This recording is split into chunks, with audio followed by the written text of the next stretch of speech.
Welcome to the Hall Hotline. Honest conversations on faith, family, work, and the challenges that shape us. Because just as iron sharpens iron, life sharpens us. Stand firm, answer the call, live with purpose.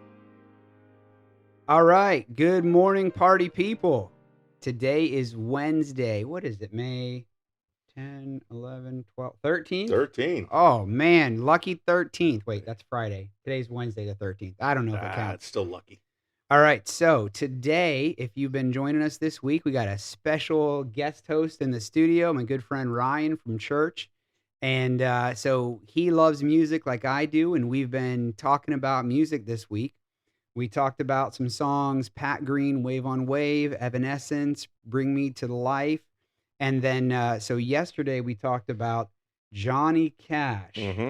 And today we're actually going to stick on the Johnny Cash bandwagon, but we're going to actually mix in a little Depeche Mode. Of all things. Johnny Cash, Depeche Mode. Would you ever have imagined that those two would go together? No, I don't think that I would. That just I don't see them as a billet in a concert together. It just doesn't seem to flow. Yeah, so you actually had this idea for this song. So which one did you hear first, Depeche Mode or Johnny Cash? Depeche Mode. Okay. Yeah, no, from my youth, absolutely Depeche Mode.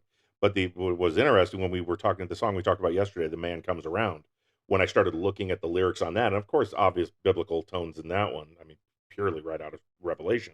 But when I look at the album, and I looked at the track list on the album, released in 2002, I realized Johnny Cash covered this song from Depeche Mode on the same album. That's awesome. That is just very cool. And Yeah. when you listen to the lyrics of this, I remember the first time I heard Personal Jesus, and I thought, blasphemous. They're mocking Jesus. But then you really start listening to it, and you start looking at the lyrics, and you realize what they're actually talking about. And it's amazing. It really is. And that's something that I often wonder about when I hear songs or see things in movies and TV shows. And are they mocking or are they praising? Right. And like right now, my kids, so remember I was talking in our couch conversation, we were talking about my daughter who is into the 80s and 90s stuff now. Right. And so she's currently watching Dawson's Creek. So James Vanderbeek, unfortunately, that guy passed away recently. He was a really good dude, good father, had a ton of kids. And he struggled with religion the rest, growing up as an adult. He had a lot of things, and he found Jesus, came to the Lord, and I believe he's up in heaven now, and he's a good dude. And Varsity Blues, one of my favorite all-time movies. Johnny Mox, get. I can't even quote about half that. I can quote all of the movie, but I can't say it on the Hall Hotline. No, I don't think so. A lot of the things in that movie aren't safe for the little ears in the backseat, as Z88.3 would say. Absolutely. So, but anyway, so watching Dawson's Creek, and I've seen that when I grew up. I was a kid, and my daughter's watching it, and I'm seeing things in a whole different light. And one of the characters in the show, Michelle Williams, and she was actually married to Heath Ledger, who passed away. After doing Joker from Batman. Anyway, side note, her grandmother in the show raises her, and her grandmother's very religious, and Michelle Williams often struggles with religion in the show. And so going back to what we were saying, I've often wondered, I'd say, okay, is it making fun of religion or is it questioning religion? Like, what do the writers intend when they wrote it? And I think that that's the same thing you and I both thought of with the Depeche Mode song. And did they intend it this way? Was it blasphemous? But obviously, you and I both agree it was not. It was more of a celebration, more of a praising. When I came to you with the song by Evanescence, "Bring Me Back to Life," other people said to me, "Well, you can twist it to fit any narrative you want to." Well, yes, you can. I totally concede that reality. However, like when the man comes around, he's talking about the rider on the white horse. He's talking about the golden ladder. And here in Personal Jesus, when you look at the lyrics, someone to hear your prayers, someone who cares, someone to hear your prayers, someone who's there. Have your own personal relationship with Jesus. And if you go back into the Depeche mode and when this song was written, there's nothing overly religious about it. They're not a religious group. They're not a Christian rock group. Definitely a new age group, but they're also not anti in any way. They're not mocking. They're simply saying anybody can have this. Anybody can be this for someone else. That's something I've come to know in my faith and my walk is no, I'm not Jesus and I don't pretend to be, and I'm not being blasphemous in that fashion, but anybody can be pastoral to someone else simply by talking your faith to someone else. You can create for someone their own personal Jesus, someone who's there, someone who cares.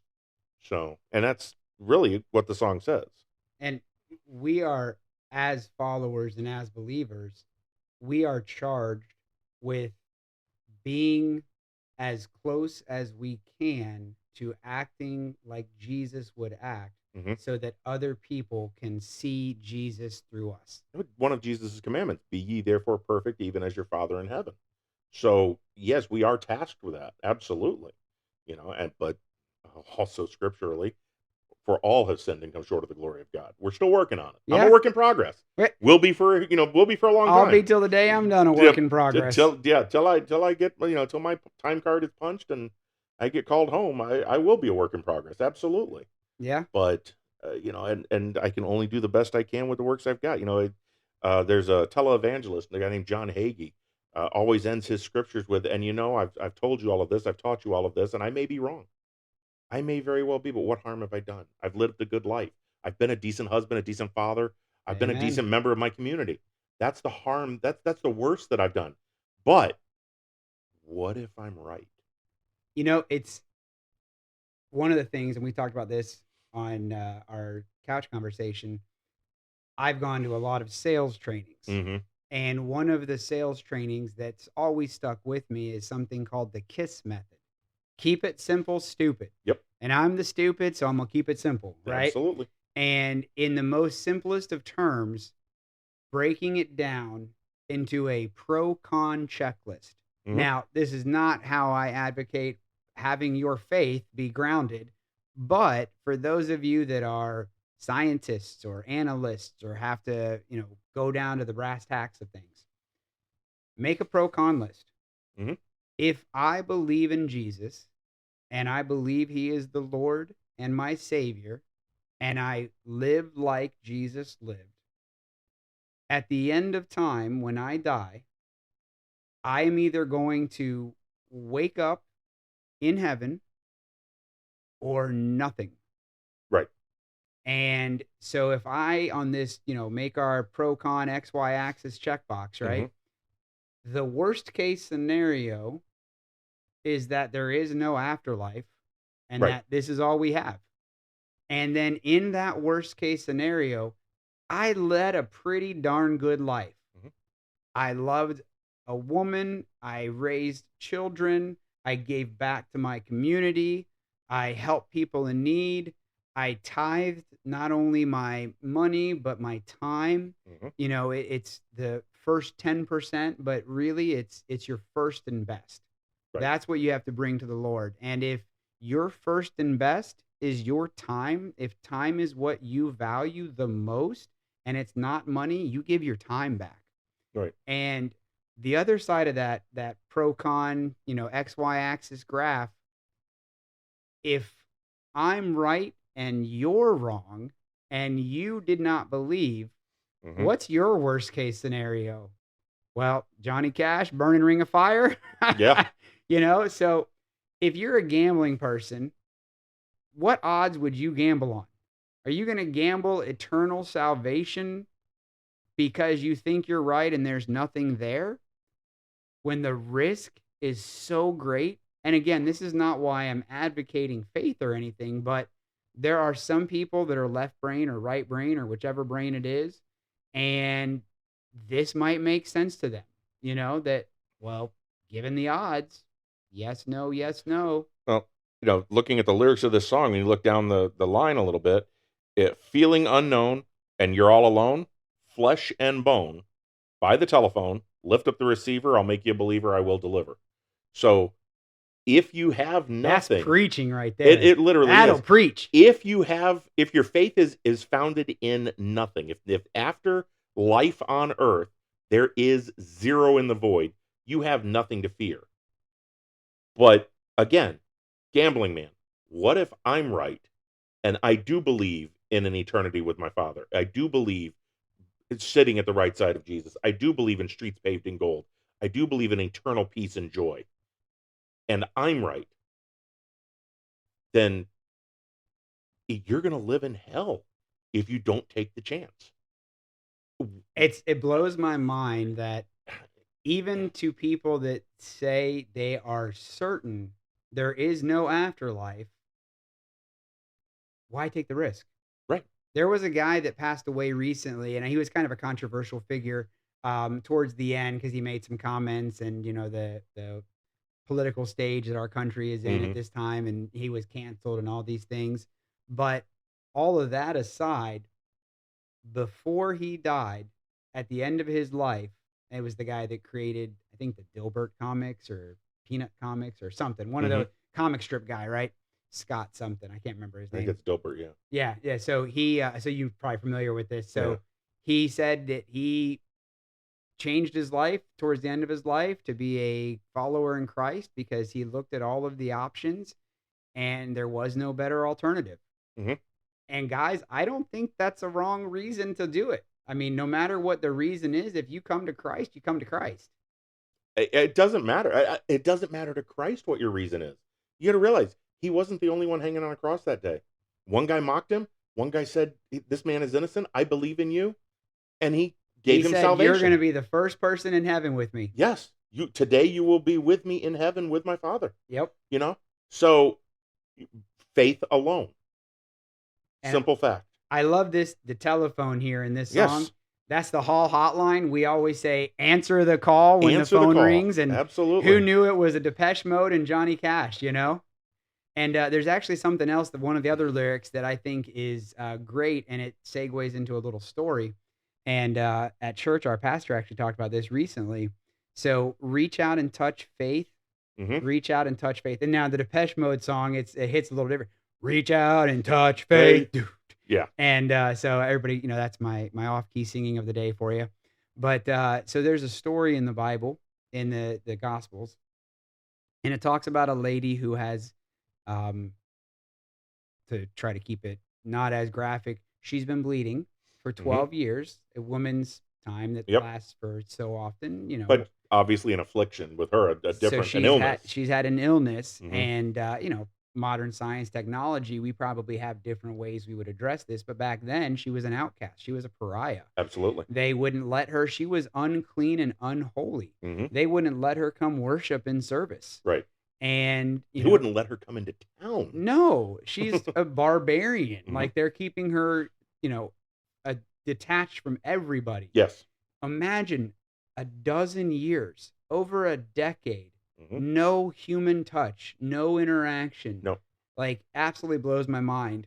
And in the story, Jesus he's walking through the town center, and people are all around him, want to come and see the healer and do all these things. And in the crowd, she sneaks through, and I just kind of picture in my head this lady kind of crawling on the ground, and she reaches over and she touches the tassels, the fringe of his garment and what he was wearing. And there's a lot of, theology, and I won't go theology nerd on you here, but the, Hebrew and the Greek word for wings, like feathers and tassels, and it's all connects to this, the fringe, right? Right. She merely touches his garment, touches his tassels, his robe, and he stops because he says, "Who touched me?" Right. And he immediately felt power leave him and go into her. And in that instant, she was healed. Yes. And he wasn't saying, "Who touched me?" He wasn't like, "Who touched me? Bring her out. Let's, string her up." He was saying, "Who touched me? Who had... I want to go find this woman who had this level of faith." Absolutely. And he's called her daughter. It's one of the only times that Jesus refers to somebody as a daughter in the Bible. And Imagine for 12 years, you're disowned, you're disavowed, no one's near you. And then this man calls you daughter. Hmm. You are part of our family. Your faith has healed you because you reached out Out, and touched touched faith. Absolutely. Like that, this song, man, we listened to it before we came on. Of course, reach out and touch faith. Boom, boom. It's just, and it, here's the funny thing that I get a lot from a lot of people about my faith is, how can it just be that easy? Why do you have to make it so hard? Yeah. Why does it have to be hard? I mean, Sometimes things are allowed to just work. is a grilled cheese sandwich hard to make? No, but they taste so good. Yeah. Why does it have to be difficult? Sometimes keep it simple, stupid. The KISS method, The right? KISS method works. It does. It's the least amount of moving parts in an engine, the longer the engine will run. Oh, yeah. It literally can be that easy. Well, it's like I see ads for refrigerators, and these go all over social media. And it's like the ad from the fridge in the 70s had no technology in it, is still running today, and had more features than my current fridge does. Because, they kept it simple and it made sense back then. Why did your grandparents call it an ice box? Because it didn't have refrigeration. You had to put a block of ice in it. Exactly. To keep the stuff cold. Exactly. It was that easy. But you know what? That worked for a long, long time. Yep. And quite frankly, it's parts of the world it still does. Yeah. That's how they keep meat frozen in the winter. They put it in bricks in the ground covered in ice. Oh, yeah. It's just the way it's, again, keep it simple. Yep. So, all right. So, for today, I forgot to do this yesterday. At the end of our episodes, what I like to do each day is I like to do a little challenge. Again, keeping it simple, a little challenge. So, challenge for you today. First of all, I want you to go listen to these songs. Johnny Absolutely. Cash and Depeche Mode, great songs. You probably recognize them if you haven't. If you're, under the age of 25 and you weren't born in the 1900s, maybe you got to Google it and figure out who it is. But no, go listen to these songs. But today's challenge, reach out and touch faith. Whatever it is, whether you wake up in the morning and you say 5 things to the Lord that you're thankful for, or you stop and say a prayer in the middle of the day because of the beauty of the sun setting on the west. Yep. Whatever it is, I want you to reach out today and touch faith. All right. Well, that's all we got today. Ryan, thank you for joining us today. We'll be back tomorrow talking about some more good music. You guys stand firm, walk humbly with the Lord, because that's the Hall way. Thank you for spending time with us today. If this conversation inspired, encouraged, or challenged you, share it with someone who loves Jesus and someone who doesn't yet. If you've enjoyed the show, please take a moment to leave us a 5-star review. Remember, stand firm in the truth and answer the phone when God calls.